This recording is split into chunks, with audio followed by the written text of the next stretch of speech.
প্ৰথম কথা হ'ল যে কোনো ৰাজনৈতিক দলেই বেয়া নহয়। দলসমূহ পৰিচালনা কৰা ব্যক্তিসকল বেয়া হ'ব পাৰে, সি ৰাজনৈতিক হোক সি অৰাজনৈতিক দলেই হোক। এতিয়া কথা হ'ল যে ৰেজাউল কৰিম চৰকাৰ কোন হয়? ৰেজাউল কৰিম চৰকাৰ আমছুৰ প্ৰাক্তন সভাপতি হয় আৰু সংখ্যালঘু জনতাৰ তেওঁ হিয়াৰ আমঠু হয়। সংখ্যালঘু জনতাই তেওঁক ভাল পায়, তেওঁক সন্মান কৰে, কাৰণ তেওঁ সংখ্যালঘু জনতাৰ হকে কাম কৰিছিল। সেইবাবে সংখ্যালঘু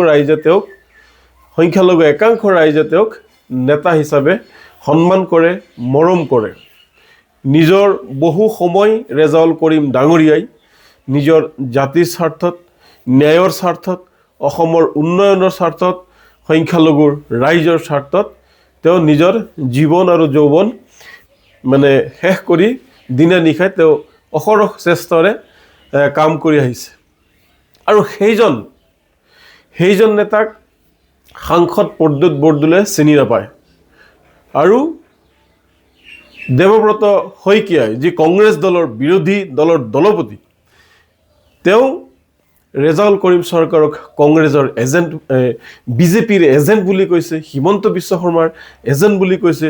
কংগ্ৰেছ হাইকমাণ্ডলৈ তেওঁ পত্ৰ লিখিছে। মই কংগ্ৰেছ দলক বেয়া বুলি কোৱা নাই, মই এই দুইজন মানুহৰ কথা কৈছোঁ যে তেওঁলোকে ক্ষমা খোজা উচিত। ৰেজাউল কৰিম চৰকাৰ চিনি নাপায়, আচলতে তেওঁ চিনি পাব কোন? যিহেতু ৰেজাউল কৰিম চৰকাৰ ডাঙৰীয়াই সংখ্যালঘু ৰাইজৰ কাৰণে কাম কৰে, মানুহৰ ন্যায়ৰ কাৰণে কাম কৰে, বিভিন্ন জাতি জনগোষ্ঠীৰ সমন্বয়ৰ কথা কয়, বৰ অসমৰ কথা কয়, ভাতৃত্ববোধৰ কথা কয়। সেইজন ৰেজাউল কৰিম চৰকাৰক প্ৰদ্যুৎ বৰদলৈয়েনো ক'ত চিনি পাব? চিনি নাপায় নহয়। তেনেকুৱা মানুহক তেওঁ অন্যান্য লোককহে চিনি পাব। তো আমি প্ৰদ্যুৎ বৰদলৈ আৰু বিৰোধী দলৰ দলপতি দেৱব্ৰত শইকীয়াক আমি সংখ্যালঘু অঞ্চলত আমি প্ৰৱেশ নিষিদ্ধ কৰিছোঁ। সাংসদ প্ৰদ্যুৎ বৰদলৈয়ে জনা উচিত যে তেওঁ সংখ্যালঘুৰ ভোটেৰেহে সাংসদ হৈছে। তেওঁ সৌ উজনিৰ পৰা আহি, মাৰ্ঘেৰিটাৰ পৰা আহি সংখ্যালঘুৰ ভোটেৰে তেওঁ ভোট লৈ তেওঁ সাংসদ হৈছে। আৰু তেনেকুৱা নেতাক চিনি নাপাব পাৰে, কিন্তু এইটো সময়ত তেওঁ চিনি নোপোৱাৰ কথাটো এটা ইটেকিং কৰা বুলি আমাৰ এটা ধাৰণা হৈছে। গতিকে এনেবোৰ শব্দ কোৱা, এনেবোৰ কথা কোৱা ঠিক হোৱা নাই।